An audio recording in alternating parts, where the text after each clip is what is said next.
आज हम पढ़ने जा रहे हैं पाठ नंबर 16 काल। तो काल क्या होते हैं? काल हमारे 3 प्रकार के होते हैं, भूतकाल, भविष्य काल और वर्तमान काल। तो आइए इसके बारे में जानेंगे। काल का अर्थ है समय। जो शब्द बताते हैं कि क्रिया के होने का समय क्या है, उसे काल कहते हैं। जैसे कल मेरा जन्मदिन था, तो ये भूतकाल की बात हो रही है। मैं पढ़ रहा हूँ, ये वर्तमान में कार्य हो रहा है। मेरे पिताजी मेरे लिए नया बैट लाएंगे, तो ये भविष्य की बात की जा रही है। उपयुक्त वाक्यों में तीनों क्रियाएं अलग अलग समय पर होने का बोध करा रही हैं। जन्मदिन था, बीता हुआ समय। पढ़ रहा हूँ, चल रहा समय। और लाएंगे, आने वाला समय। तो तीनों समय अलग अलग अवस्था को दर्शा रही है।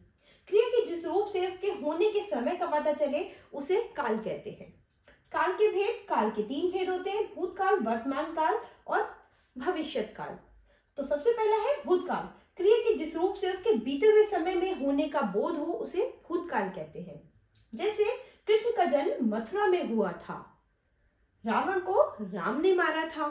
तो ये सब क्या है? भूतकाल की बातें। उपयुक्त वाक्यों में हुआ था तथा मारा था से प्रकट हो रहा है कि ये क्रियाएं बीते हुए समय में संपन्न हो चुकी हैं, अतः ये भूतकाल की क्रियाएं हैं। भूतकाल के भेद।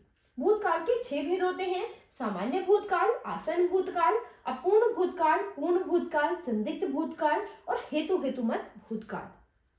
पहला है सामान्य भूतकाल। क्रिया के जिस रूप से साधारणतः उसके भूतकाल में सामान्य रूप से होने का बोध हो, उसे सामान्य भूतकाल कहते हैं। जैसे पंखुड़ी ने खाना खाया।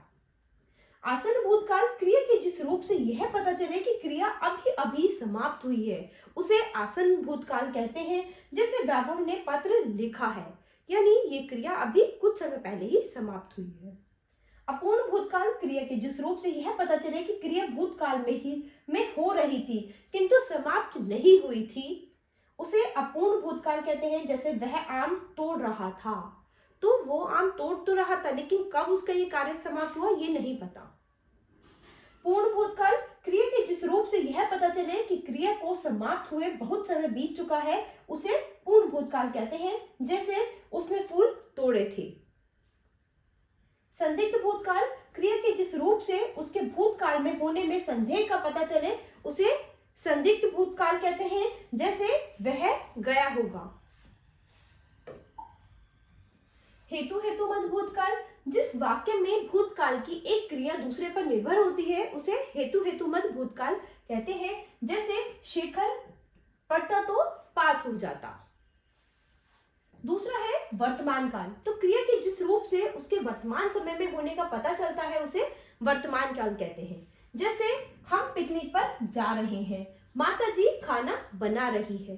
तो यहाँ पर उपयुक्त वाक्यों में जा रही है तथा बना रही है क्रिया से कार्य के इसी समय चलने या होने का बोध हो रहा है, अतः ये वर्तमान काल की क्रियाएं हैं। वर्तमान काल के भेद। वर्तमान काल के 3 भेद होते हैं। सामान्य वर्तमान काल। क्रिया के जिस रूप से उसके वर्तमान काल में सामान्य रूप से होने का पता चलता है, उसे सामान्य वर्तमान काल कहते हैं। जैसे वह दौड़ता है। अपूर्ण वर्तमान काल। जो क्रिया अभी हो रही है, अर्थात वर्तमान काल में जारी है, पूरी नहीं हुई है, उसे अपूर्ण वर्तमान काल कहते हैं। जैसे कि गाय घास चर रही है, यानी गाय घास अभी चल रही है, ये कार्य अभी पूर्ण नहीं हुआ है, ये वर्तमान में भी चल रहा है। संदिग्ध वर्तमान काल। जहां वर्तमान काल में क्रिया के होने में संदेह पाया जाता है, वहां संदिग्ध वर्तमान काल होता है। जैसे इस समय वह खेलता होगा। भविष्यत काल। क्रिया के जिस रूप से कार्य के आने वाले समय में होने का बोध हो, उसे भविष्यत काल कहते हैं। जैसे कल डाकघर बंद रहेगा, हम भी शिमला जाएंगे। तो उपयुक्त वाक्यों में रहेगा तथा जाएंगे क्रिया रूपों से कार्य के आने वाले समय में होने का बोध हो रहा है, अतः ये भविष्यत काल की क्रियाएं हैं।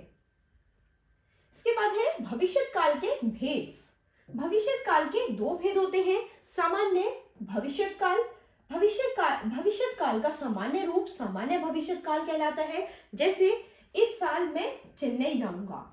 इसके बाद है संभाव्य भविष्यत काल। संभाव्य भविष्यत काल की क्रिया के जिस रूप से उसके भविष्य में होने की संभावना का पता चले, उसे संभाव्य भविष्यत काल कहते हैं। जैसे शायद आज राजधानी एक्सप्रेस देर से आए। ठीक है, तो जहां पर संभावना प्रकट होती है भविष्य की, उसको संभाव्य भविष्यत काल कहते हैं। तो इस पाठ का सार क्या मिला आपको? क्रिया के जिस रूप से यह पता चले कि क्रिया किस समय हुई है उसे क्रिया का काल कहते हैं।